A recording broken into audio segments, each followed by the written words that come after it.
Máis asuntos, máis temas, máis actualidade. Falamos de Compostela agora, falamos de Santiago. Recibimos o presidente dos populares en Santiago de Compostela. Borja Verea, moi bo día, benvido de novo a este medio de comunicación. Bo día, un placer estar aquí nos estudios de Radio Líder. Como remata marzo, como entra abril? Pois aquí no corazón xa da Semana Santa, comezando cos días fortes, onde se van a concentrar gran parte das procesións. Bueno, pois unha oportunidade, como sempre digo, a Semana Santa de Santiago ten esa capacidade aínda de medrar, de conseguirse referente galego e referente tamén nacional e internacional, e creo que necesita o apoio de todas as institucións, non? Por lo tanto, imos estar, como estamos sempre, con todos os colectivos, pero neste caso, sabendo ademais que é unha oportunidade para a cidade, co toda a marxe que ten de mellora e de crecemento. Isto dixo ano pasado e sigue insistindo en que a Semana Santa pode ser referente a nivel nacional, cousa que a día de hoxe, pois evidentemente gañan outras localidades sin sair de Galicia, evidentemente, como Ferrol, Viveiro, pero ten os suficientes ingredientes como para ser referente nacional, así o ve, realmente, a Semana Santa, aquí. Teño o pleno convencemento porque é boa metáfora, ten todos os ingredientes, falta, bueno, pois facer o menú ou facer que todo coincida, que se poña pois esas ganas, que se alineen ben eses ingredientes, porque temos o primeiro, máis importante, temos unhas cofradías moi activas, unhas cofradías formadas por veciños de Santiago que dedican moito tempo a organizar a Semana Santa. Van estar aquí mañá. Temos pasos que son espectaculares, que son auténticas obras de arte, e temos o máis importante, que é o escenario. Non hai escenario semellante para unha Semana Santa como son as nosas rúas, as calles do noso casco histórico, non? Por lo tanto, se as administracións e os representantes públicos poñemos toda a nosa parte, como ben dis, os ingredientes están aí, é cuestión de pois que as pezas do puzzle encaixen e sairía disparada a Semana Santa, como digo, como un auténtico referente internacional. Nestes días que traemos a un montón de xente vinculada a Semana Santa, falan eles mesmos, os creadores, que non é unha cuestión de fe, unha cuestión de sentimento. E tamén os máis cativos que viñeron hai un tempo aquí invitaban a propia alcaldesa a que viviera unha procesión porque iba a ser a primeira sorprendida. Cousa que non ocorre, hai un despegamento de todo o que significa a Semana Santa co actual equipo de goberno. Hai unha ideoloxía que non lles fai disfrutar desta parte esencial da capital galega. Nada novo, non? É unha alcaldesa e un equipo de goberno desconectados da cidade, desconectados dos sentimentos da cidade e desconectados da esencia santiaguesa e do que é a nosa cidade, non? Como ben dis, na Semana Santa, pois, lóxicamente, hai unha fonda carga religiosa, espiritual, hai unha parte sentimental, pero incluso, sendo lexítimo non ter esas crenzas, nin participar nesa religión, hai unha responsabilidade pública que, bueno, pois, ter a suficiente visión de darse un conta que na Semana Santa participan moitísimos santiagueses. E a segunda parte, de que pode ser un activo para a nosa industria turística. Como non? Son días onde poderíamos estar competindo coas principais cidades de España, porque temos os ingredientes, como acabamos de decir. Temos cofradías, temos auténticas obras de arte, temos un escenario que é único. Bueno, pois esa desconexión, ao final, pois fai que, bueno, pois quede todo en maos das cofradías que fan auténticas milagres, valga o termo nestes días, para sacar adiante a Semana Santa, que, por certo, os que levan seguindo a moitos anos poderán ver que se o tempo acompaña, cada vez hai máis xente animándose a facer da nosa Semana Santa unha Semana Santa mellor. Falamos tamén co sector hoteleiro, está preocupado polo peche inminente durante varias semanas do aeroporto, a pérdida de conexións, a pérdida de pernoctacións. Vivimos un Nadal como dito por eles, cidade dormitorio de Vigo. Vemos como a nivel cultural nos come a tostada cidades como a Coruña, motivos cada vez menos para visitar Santiago de Compostela, polo tanto, preocupación máxima. Nota o Partido Popular esa preocupación no sector, tamén hai algunha xente que di que cantos menos turistas cheguen, mellor para poder disfrutar da nosa cidade sen a molestia, din, dos turistas. Como ve esta postura de uns e de outros? Hai unha realidade, a realidade non é o que diga o Partido Popular, non é o que diga o que poida decir eu, son os datos que están aí. E o dato que vou a decir para un santiagués, pois ten que doer no noso orgullo, non? Por primeira vez na historia, en decembro, en xaneiro, en febreiro, houbo máis visitantes na Coruña que en Santiago, por primeira vez na historia. Isto non pasara nunca. Coruña non era unha cidade ten moitas industrias, pero non era industria turística unha dos seus activos, que si era o noso, dende que naceu Santiago. Dende hai 1000 anos, Santiago estivo aquí para recibir xente. Bueno, pois, por primeira vez na historia, en A Coruña, tivo máis visitantes que a nosa cidade. E despois hai un relato que, bueno, pois, podemos vencellar a pregunta anterior, non? Unha desconexión da alcaldesa de Goretti San Martín, do BNG e de Compostela Verte, unha auténtica desconexión co que é a esencia da cidade. Dende o primeiro minuto, isto non o poderá negar ninguén, dende o primeiro minuto, sempre que estaban diante dun micrófono, atacaron o turismo. Puxeron unha diana sobre os visitantes e dixeron que sobraban, que facían ruido, que molestaban, que eran demasiados, que eran maleducados.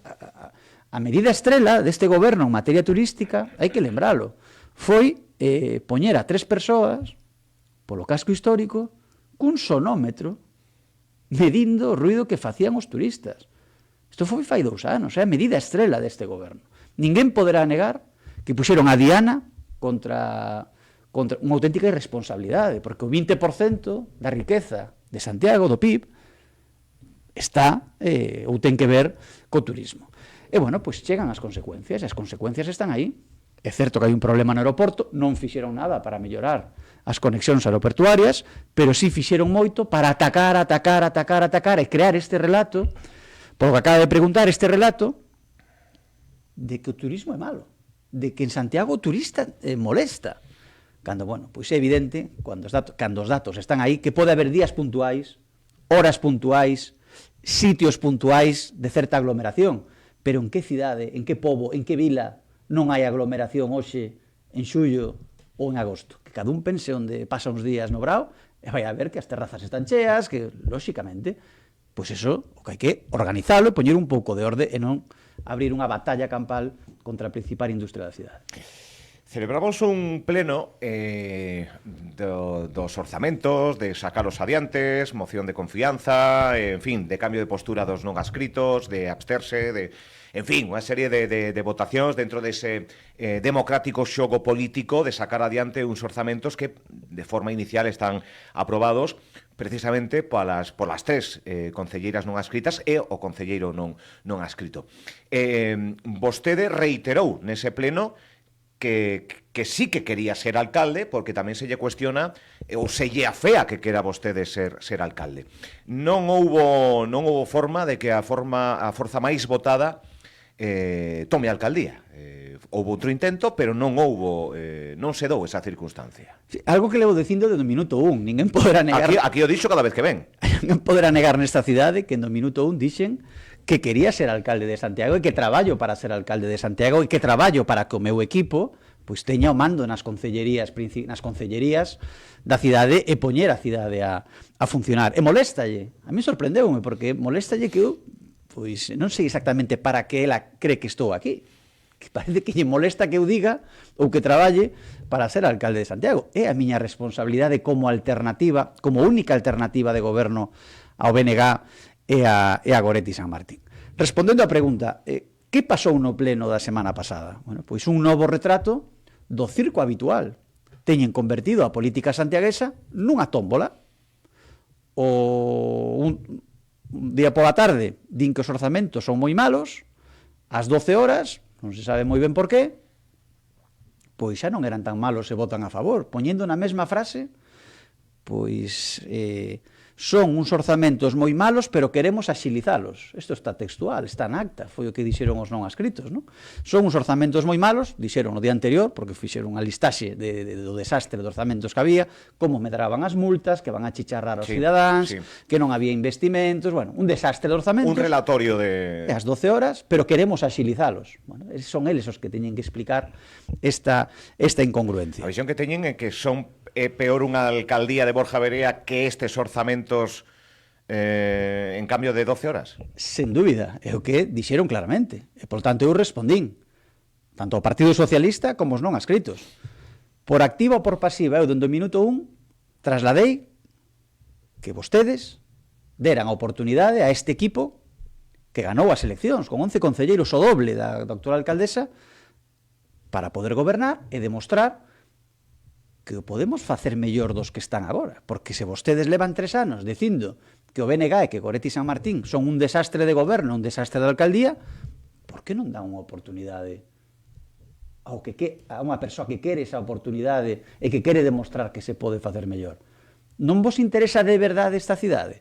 O que non vale é dicir, non, é que vas a ser mal alcalde, cuidado, eso non o sabe.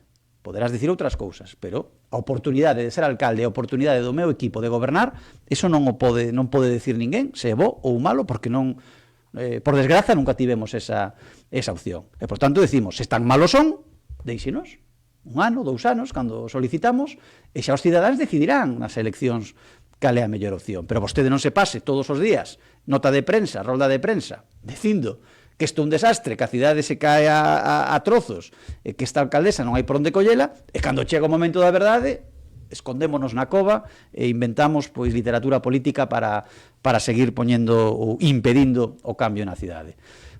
Imos, Álvaro, cara a 2027, as eleccións, como eu sempre digo, dende un punto de vista electoral, as eleccións máis sinxelas da historia, porque vai haber 2 opcións. O circo, de non adscritos Partido Socialista, Compostela Aberta, BNG, da igual, quen se presente, quen lidere un ou outro, porque vai a ser a sopa destes partidos, é unha alternativa, que somos nós, e que levamos pedindo esa oportunidade aos cidadáns de Santiago dende o minuto 1.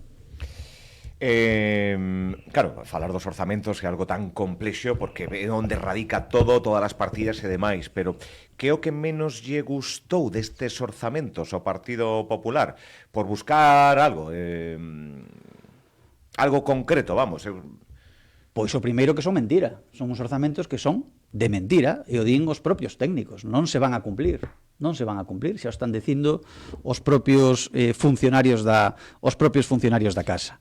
Segundo, nunca tantos impostos vai a cobrar o Concello, nunca tantas multas vai a cobrar o Concello, e, sin embargo, nunca tan poucos investimentos houbo nun orzamento. Isto é un misterio que eu trasladei no pleno, que alguén terá que explicar. Como poden subir tantos impostos? Como pode subir tanto as multas? As multas multiplican por 2, Aquí van a chicharrar non van a pensar na seguridade da xente, van a ir a cazar, que é o que nos criticamos, a multa como instrumento recadatorio, non como un instrumento de seguridade. Isto é un cambio importante, xa se está vendo, non sei, creo que... En carga e descarga, en zonas... O tema da escola, que tamén sacaste, sí.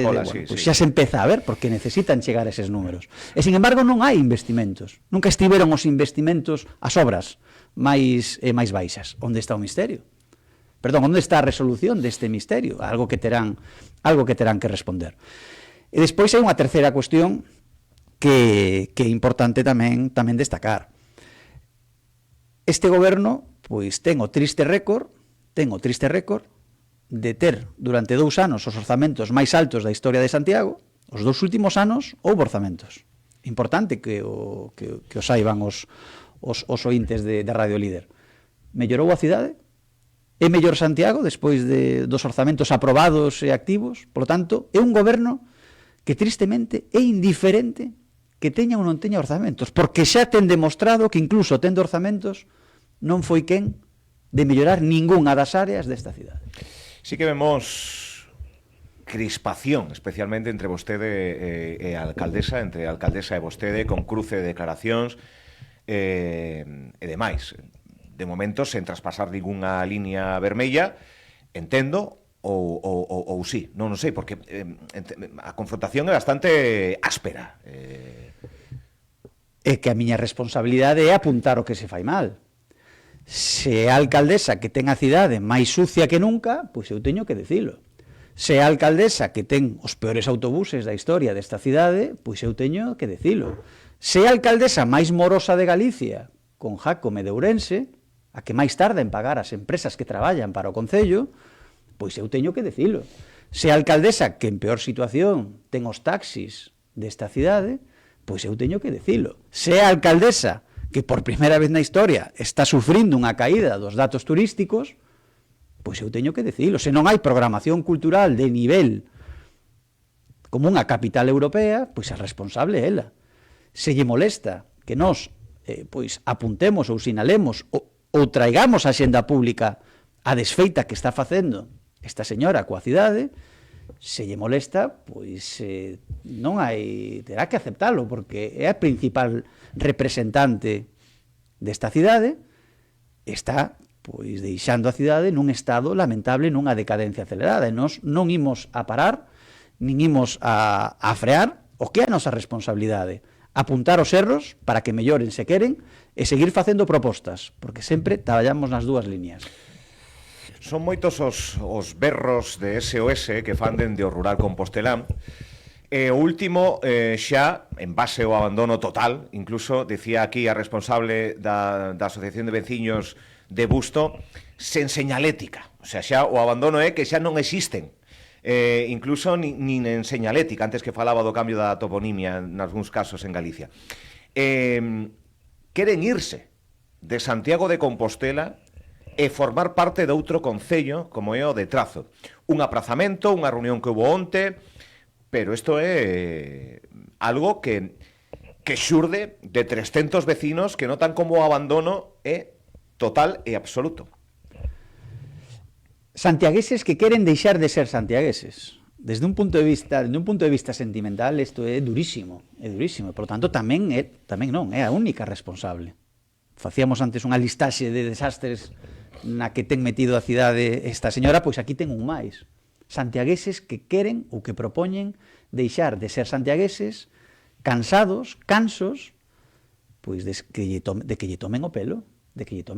Na rolda de prensa onde denunciei a situación de Busto e as mentiras da alcaldesa co tema do autobús, fixen unha pregunta aos periodistas que estaban ali. Dixen, preguntade cantas veces estivo a alcaldesa en Busto, dende que alcaldesa. Preguntade aos veciños dali. Non o vou decir eu, preguntade ali. E preguntaron algúns periodistas. Estivera unha vez na festa do primeiro ano nada máis tomar posesión. O dixo aquí tamén a intervinte veciña, sí. E que preguntaran cantas veces estivo o Partido Popular. Tamén respondeu en varias ocasións. Por lo tanto, queda completamente sen argumentos. Unha representante, a principal representante da cidade que non coñece a cidade. Hoxe lín en prensa estivo ali, que foi a Busto. Tería que poñer o GPS, supongo, para chegar para topar a parroquia, porque se en 3 anos non foi nunca por ali, vai agora tarde, mal e arrastras. Eso é seguir ríndose na cara dos veciños ou intentar blanquear o que quedou a vista de todo o mundo. Un día non hai autobús, montas un lío mediático tremendo, que saliu en toda a televisión de Galicia, todo o mundo entrando, como lógico, unha parroquia que se quere ir da cidade, e misteriosamente, en media hora, xa hai autobús. Non é crible, é unha tomadura de pelo. Falouse durante un tempo da fusión entre concellos, pero isto é outra cousa. Isto é que unha parroquia queira deixar de ser, de ter a identidade, neste caso de Santiago de Compostela, para pertencer a outro concello. Pode haber un efecto contagio. Pode dicir, oi, se estes de Busto o fan, valorámolo, sería aínda máis preocupante que isto poida ter un efecto contagio. Que para min é máis duro, dicíamos na pregunta anterior, santiagueses que queren deixar de ser santiagueses, persoas individuais que dicen non quero, ou me estou plantexando non ser de Santiago para ser de outro concello. Dende un punto de vista, como decíamos, sentimental, é tremendo, é durísimo. Efecto contagio, bueno, nos estamos pateando a cidade de arriba abaixo, barrios, parroquias, o rural. Preguntan a Barciela que opinan de como está Oroso e como está Santiago.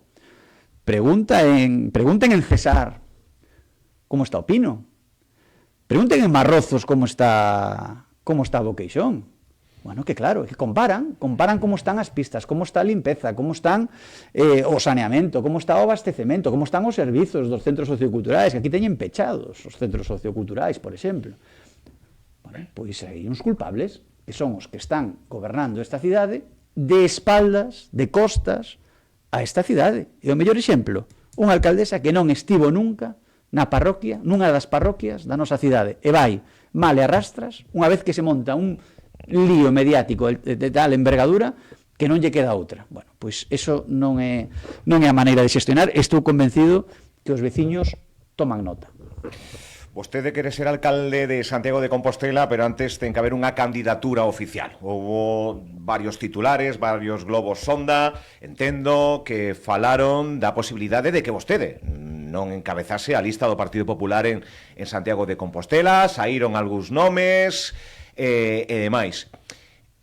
Que ten que dicir neste sentido de todo o que se veu falando nas últimas semanas sobre a non posibilidade de que vostede encabece as municipais en Santiago polo Partido Popular? Eu traballo dende o minuto 1, recuperamos o comezo da entrevista, traballo dende o minuto 1 para ser alcalde de Santiago, non? Polo tanto, non para ser candidato, evidentemente teño que ser candidato. A candidatura é unha estatutariamente depende da dirección regional e do presidente, o que decide os candidatos nas 7 cidades galegas, non? Pois algo que está nos estatutos do Partido Popular de Galicia. Outros partidos teñen outros procedementos. Aquí é unha decisión nominal, directa, por parte das direccións do partido, e son eles os que manexan os tempos e os que decidirán en cada cidade quen é o candidato. Non decidiron o candidato ou a candidata en ningunha cidade de Galicia, non?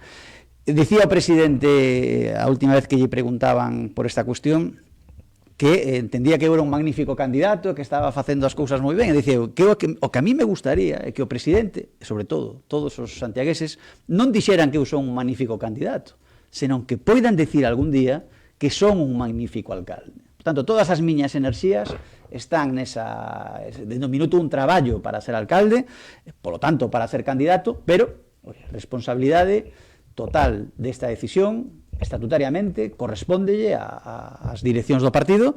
Eles son os que marcan os tempos e os que, chegado o momento, pois dirán cal é a mellor opción. Eu pois estou para traballar, seguir traballando e non perdo tempo, digamos, no que non me corresponde. A min correspóndeme ganar as eleccións e decidir o candidato se é a responsabilidade do grupo. Pensa que foi pouco contundente ou pouco amable con vostede o actual presidente da Xunta con esas declaracións de aínda non sabemos, bueno, Borja sí, pero tamén pode ser... Deixou unha resposta moi ambigua aos xornalistas e, bueno, pois algúns aproveitaron precisamente para soltar incluso outros nomes que poderían encabezar. Falábase de Paula Prado, falábase de outras mulleres... non sei, molestoulle en certa medida? Non, ademais, ese mesmo día ou o día seguinte coincidín que tiña unha roda de prensa e validei 100% as declaracións. Hai que poñer aos mellores e, bueno, pois eu traballo para ser o mellor alcalde, por tanto, pois nesa liña de traballo, lóxicamente tamén o mellor candidato. Bueno, pois noutra roda de prensa pois dixo xa explicitou, non, o que opinaba dun xeito máis concreto. Claro, cando non hai candidato en ningunha cidade, pois tampouco ten sentido empezar a decir aquí sí, porque podrían decir os outros, que pasa? Entonces, bueno, pois eu entendo completamente dentro dese contexto dun partido ordenado que ten os seus plazos e que cando chegue o momento, pois dirá os que son en cada... Cando é ese momento? Hai un prazo que se baralle? Bueno, polo que pasou nas anteriores, que tamén foi cando por primeira vez fun candidato aquí en Santiago, pois foi alrededor dun ano antes, non? Pero claro, eso teñen que respondelo pois o presidente, a secretaria un par de meses, o provincial. Foi o que pasou no 2022. Pois o sea, podería ser que nun par de meses xa se nomen certos candidatos e candidatas. Foi o que pasou no 2022. Vale. Eses plazos, como digo, non me corresponden a min, correspondelle a outros compañeros de partido, e son eles os que teñen que marcar os tempos e decidir, no último caso, pois quen está ao fronte da candidatura. E xa por último, Borja Verea, outro día a alcaldesa de Concello veciño como é Teo, Lucía Calvo de la Uz, militante tamén do Partido Popular, recibiu un escrache, denunciou aquí, participou en directo, falaba bueno, pois, de unha situación difícil, que salpicou tamén a súa familia, a súa filla con ansiedade, en fin, un capítulo bastante feo, non? Dunha plataforma que vela polos intereses lícitos de non querer un determinado sector ali, o carón das súas casas. Quere decir algo neste sentido, que denunciar este acto? Por suposto, todo apoio a Lucía, alcaldesa, gran alcaldesa, compañeira de partido e de concello que extrema con nós, e denunciar o que non debería de existir en política, non? Un representante público non pode ser acosado deste xeito, saindo escoltado pola noite do seu propio concello, sendo a principal representante da cidade. É certo que aquí ao lado dos estudios de Radio Líder está a sede do Partido Popular, estamos acostumados a eses escraches, por certo, deixando encerradas a compañeiras tamén, que non podían sair da sede. Cando se fala de machismo e de feminismo, bueno, pois a mellor aquí habería que facer tamén algo de, bueno, pois de analizar se realmente compensa levar a política a eses límites, porque odio só xera máis odio, non son nin imaxes bonitas, nin imaxes que vayan a aportar nada. Se hai un problema concreto de que se quere instalar unha nave ou unha fábrica de residuos nunha zona onde non se debería de poñer, ou sí, eu non coñezo os detalles, pois hai canles, denuncias e foros, xeitos de facer esta crítica, esta denuncia, sen chegar a ver a unha alcaldesa ou a súa familia rodeada pola policía, ou unha sede rodeada por aquí coa policía, con compañeiras encerradas, con unha compañeira alcaldesa que pasou un momento desagradable e que non axuda a ninguén. A política é a política e ten os seus propios canles de denuncia, de crítica, e aí onde deberíamos de quedarnos todos. Borja Bea, presidente do Partido Popular de Santiago de Compostela, graciñas por vir e ata a próxima, que será pronto, seguro. Un placer estar aquí. Grazas.